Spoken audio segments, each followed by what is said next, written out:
was a story too bizarre to believe. And yet there I was about 5 years ago talking about it on morning television almost every day.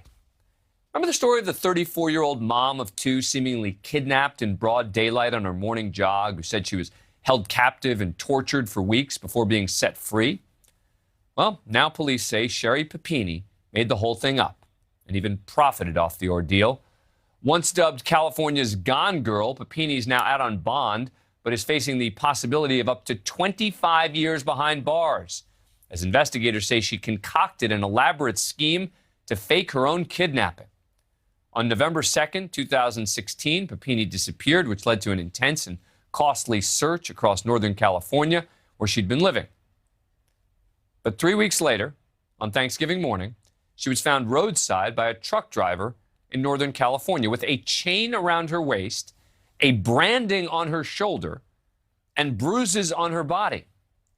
She told police she'd been kidnapped at gunpoint and held captive by two Hispanic women.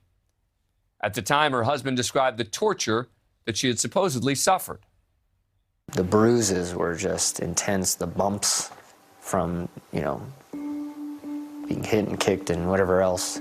Everybody gets a bruise once in a while, but not these types. I mean, these were hard to look at. Investigators never gave up on the case. They questioned her again in 2020. She stuck by the kidnapping story. For years, they were puzzled by the information, the evidence they were provided and discovered, including the evidence that ended up turning the case around.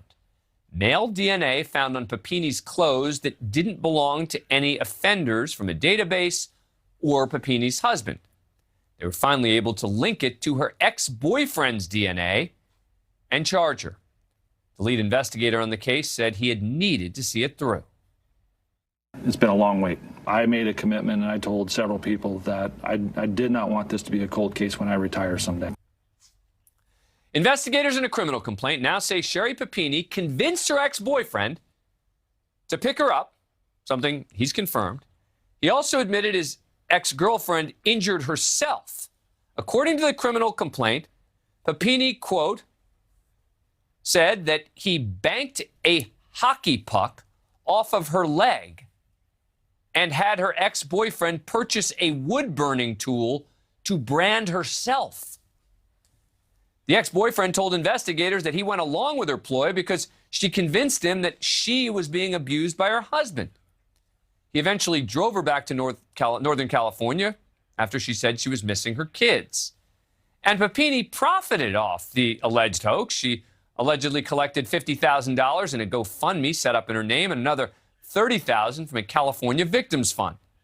She's been charged with mail fraud charges and for making false statement to law enforcement. She was released from Sacramento County Jail on Tuesday on a $120,000 bond, something that the prosecution fought against. Now, what I find particularly interesting was the statement from the Papini family. They didn't declare her innocence, but instead said this: "We love Sherry and are appalled by the way in which law enforcement ambushed her this afternoon in a dramatic and unnecessary manner in front of her children. If requested, Sherry would have fully complied and come to the police station. She has done multiple times before where this could have been handled in a more appropriate way. Sherry and Keith have cooperated with law enforcement's requests despite repeated attempts to unnecessarily pit them against each other, empty threats to publicly embarrass them, and other conduct that was less than professional. We're confused by several aspects of the charges and hope to get clarification in the coming days. We're confused by several aspects of the charges." Joining me now is Terry Austin, who's been covering this case, attorney and host for Law and Crime. Terry, thanks for coming back on this show. Appreciate it. I wonder if her team isn't saying she didn't do it. They're all wrong about this in an effort to try to get a deal with prosecutors. What do you make of it?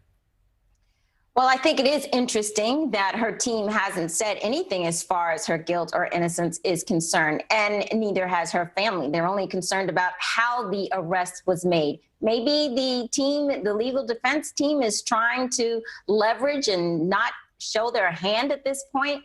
But I do think that it's very odd that no one is denying what has occurred. And what has occurred is an elaborate scheme to defraud. And so I think at the end of the day, she should really be prosecuted vigorously because it's a waste of time. It's a waste of resources. And I really have to question why. You know, the local sheriff has suggested that other people could be charged. And, you know, obviously the first person you think about is the ex-boyfriend. But the problem is that it's not a crime for him to go pick her up, right? It's not a crime for him to, you know, get a hockey puck or a branding thing or whatever it is and let her do horrible things to herself, right? I mean, I try and think about, like, what is the crime? She wasn't a fugitive.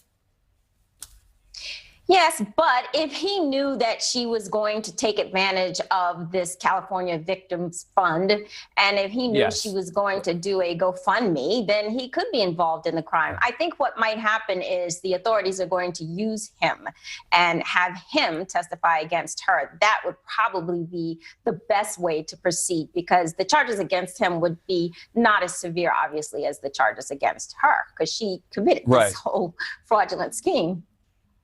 Right. And what do you make of the timeline here? They question her in 2020, and it seems like that's the false statement that they're using here against her. Why does this all take so long even after that point?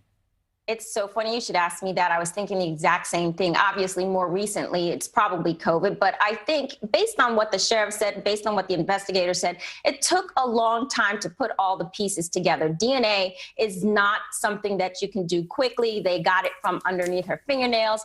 They didn't get a hit. You know, it takes time. So I think just putting all the pieces together is what took from, 2016 till today. That's a very long time. But at least they finally got it. Yeah, I have to say, I remember thinking when I first heard about this story, this is a hoax. Then her husband was partially the one who convinced me that this was real. Then I started having questions again. And now here we are with seemingly some answers. We shall see. Terry Austin, thank you very much for coming on the program. Appreciate it. Thank you, Dan. Thank you for watching. Click the red subscribe button below so you can get more of NewsNation's fact-driven, unbiased coverage.